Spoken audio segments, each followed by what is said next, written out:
يقول اللعين سمعت تكسر أضلاعها خلف الباب. يهز على الغيارة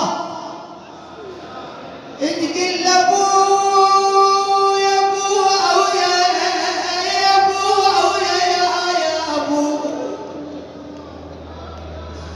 تقول أبويا على ما نشر حزنك على راسي. أبويا على ما ودمدم تهل عيني أو من دام تهل عيني على ما. يا أبويا بوجهي ظلت السطرة وسيدتها.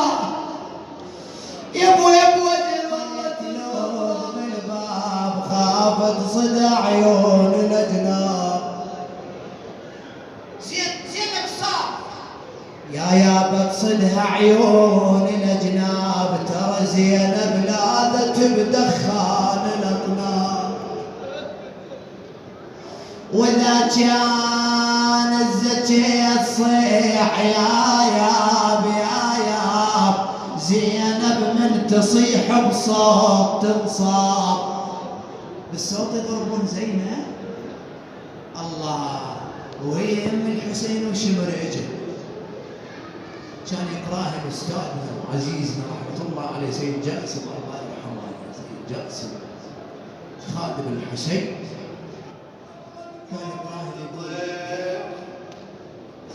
ومن تطيح الطفيج ترابه. طلعت زينب لكن شلون طلعت؟ صاحت خويا يا واخويا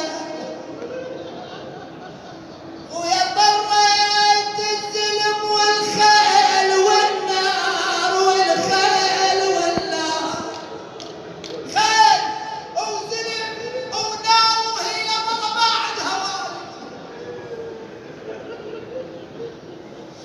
ويا طريت الظلم والخيل والنار ولا جنية تسكن عجل غبار. ويا جيتك ورد اشوف الصار ما صار. لقيتك عالرمل والرمل حار. الشمر يا ابن ام ضمني ويا ضمني وبساطه يا ابن ام ضربني ويا ضربني لا انكسر قلبه ولا رحمني ولا واحد من الواد ما شافني. بيت الدعاء ونسألكم الدعاء اللي عنده حاجة اللي عنده مريض وكل احنا أصحاب حوائج. يا فرج الله نظر